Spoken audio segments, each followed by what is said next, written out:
大家好，歡迎大家參與呢個數字教育人工智能與教育培訓系列，人工智能素養與技能，運用人工智能提升學與教育基礎程度，網上自學課程。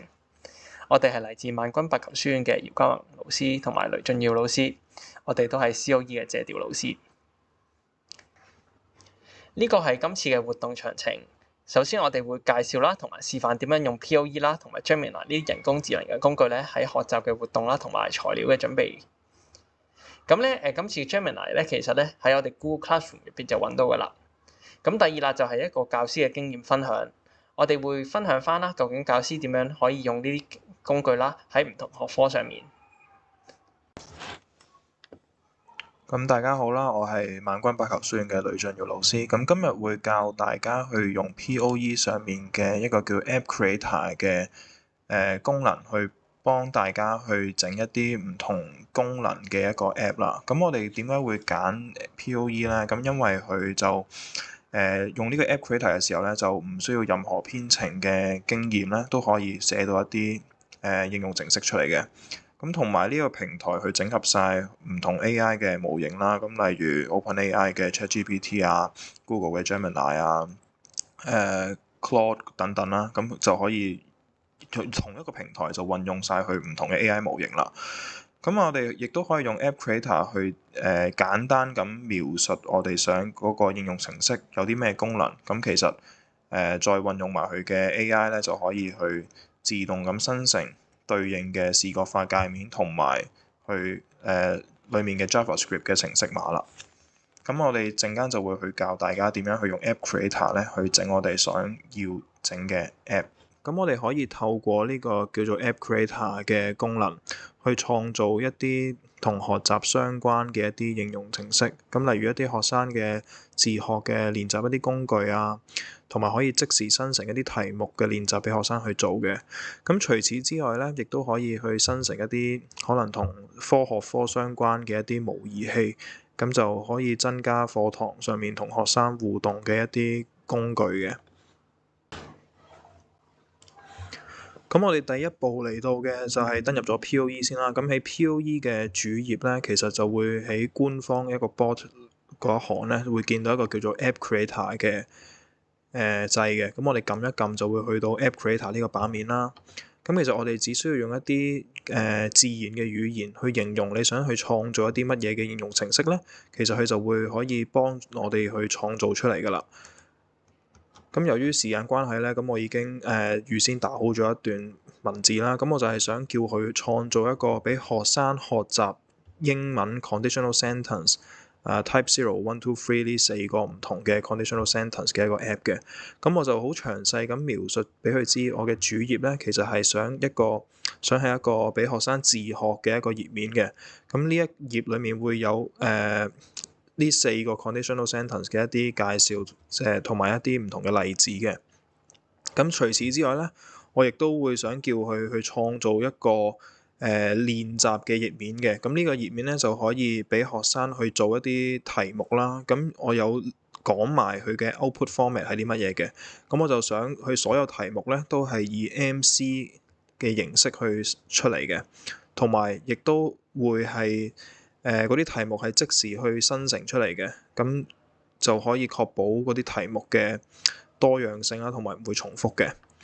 咁同埋啦，我亦都會提咗佢，就係當學生去答錯一條問題嘅時候咧，就應該要俾翻一個詳細嘅解釋，解釋翻佢嘅嗰個正確答案究竟係乜嘢啦。咁而家我只要撳一下 Enter 嘅掣咧，咁其實佢就會即時去生成我哋嗰一個 app 噶啦。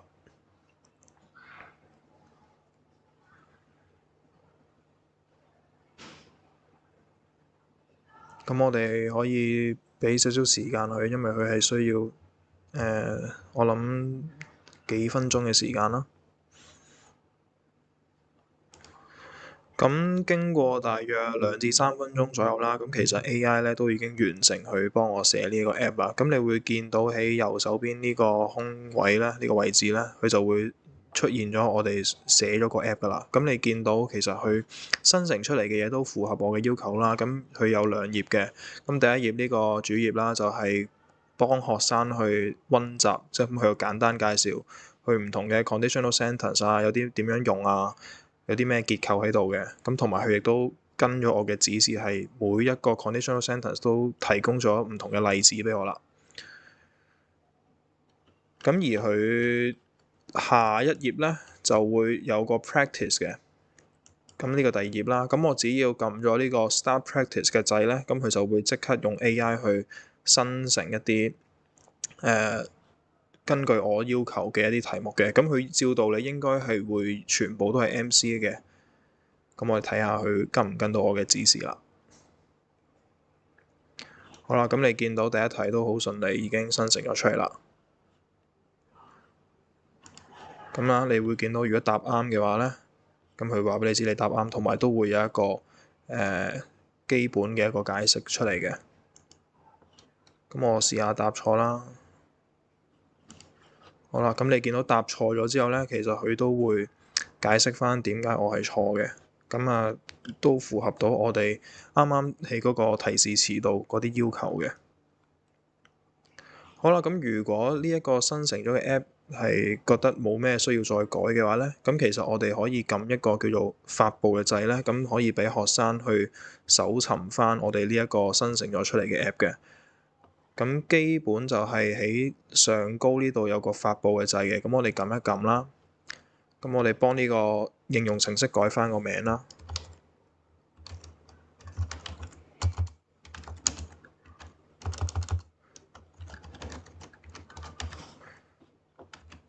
咁佢應該會有個字數限制係20個字或以下嘅。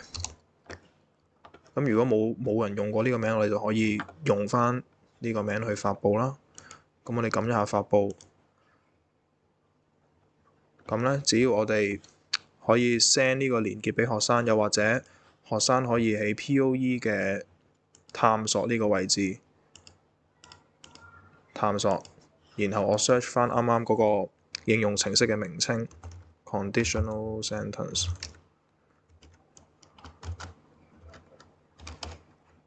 係啦，咁你就會見到其實佢可以透過呢個搜尋嘅功能去揾翻我啱啱生成出嚟嘅應用程式㗎啦。咁佢就可以直接喺呢一度去學翻 conditional sentence 啊，同埋做翻一啲相對嘅練習嘅。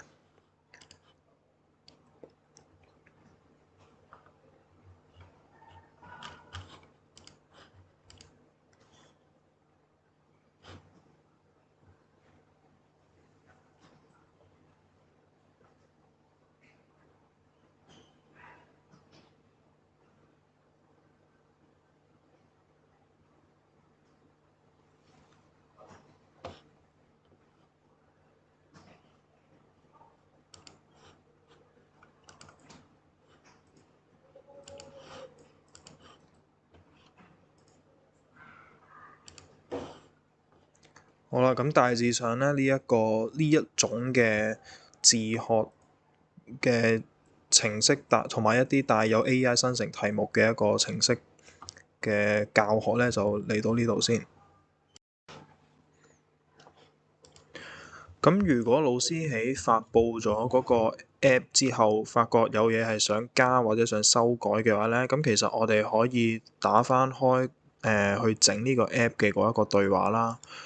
咁其實我哋只需要喺呢個對話框嗰度輸入翻我哋想新增或者想更改嘅嘢咧，咁其實咧佢亦都可以去做翻相應嘅修改嘅。咁時間關係，我亦都事先打咗幾個想去加嘅嘢嘅地方啦。咁我就會睇下佢會俾啲咩我啦。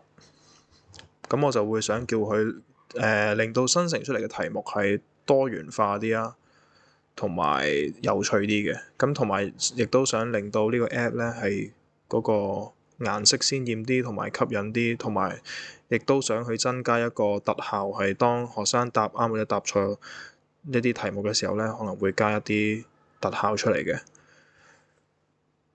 咁佢呢度就會去幫你修改啦，咁我就等佢修改完之後咧，再同大家講下究竟有啲咩可以再做啦。